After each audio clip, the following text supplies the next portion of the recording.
নমস্কার, আমি অ্যাস্ট্রোলজার মনীষা শাস্ত্রী বলছি।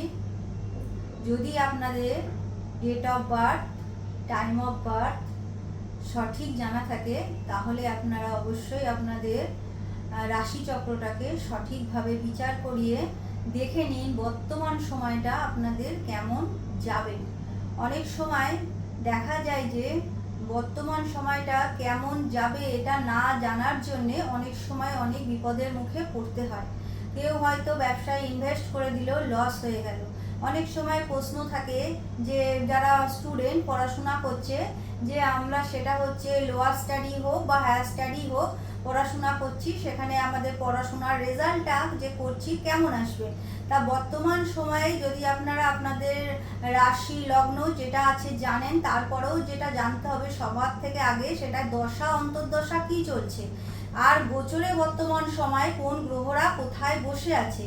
অনেক সময় দেখা যায় অনেক পড়াশোনা করার পরেও ভালো মতো রেজাল্ট হচ্ছে না, সেখানে আপনারা অবশ্যই দেখে নিন যে বর্তমান সময়ে কিসের দশা চলছে। যদি তৃতীয়, অষ্টম আর দ্বাদশপতির দশা চলে যারা পড়াশোনা করছেন সেক্ষেত্রে, আর তারপরেও যদি গোচরে লগ্ন, পঞ্চম, নবম আর দশমপতিরা দুর্বল হয় সেখানে কিন্তু পড়াশোনার ক্ষেত্রে রেজাল্ট ভালো হওয়ার চান্স খুব কম থাকে।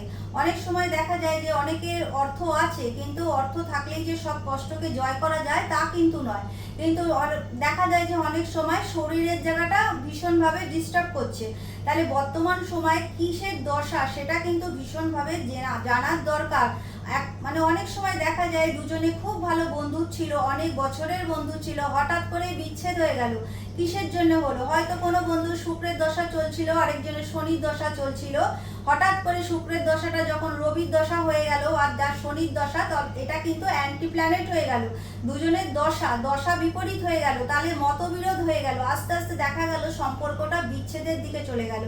তাই বর্তমান সময় যে কিসের দশা চলছে, সব সময় সেটা আপনার ভালো দশাই চলুক আর খারাপ দশাই চলুক, ভালো চললেও সেটা কতদিন থাকবে আর খারাপ চললেও সেটা কতদিন চলবে সেটা কিন্তু জেনে নেওয়ার দরকার। সব আপনারা যেভাবেই এখন সময় কাটাচ্ছেন না কেন, সেটা ভালো হোক খারাপ হোক, সবই কিন্তু দশা, অন্তর্দশা আর গোচরের উপরেই নির্ভর করছে। তাই সঠিকভাবে বিচার করিয়ে নিন যে বর্তমান সময় কিসের দশা চলছে আর আপনাদের কতদিন সেই দশাটা আপনারা ভোগ করবেন, আর কিভাবে চললে আপনারা ভালো সময় বা খারাপ সময় আপনারা নিজেরাই উপলব্ধি করতে পারবেন কেমন ভাবে আপনাদের সময়টা যাচ্ছে। তাই সবার আগে জানার দরকার গোচর আর দশা অন্তর্দশা। সেটা কিন্তু পারফেক্ট ভাবে জানা যাবে যদি সঠিক ডেট অফ বার্থ আর টাইম অফ বার্থ আপনাদের থাকে।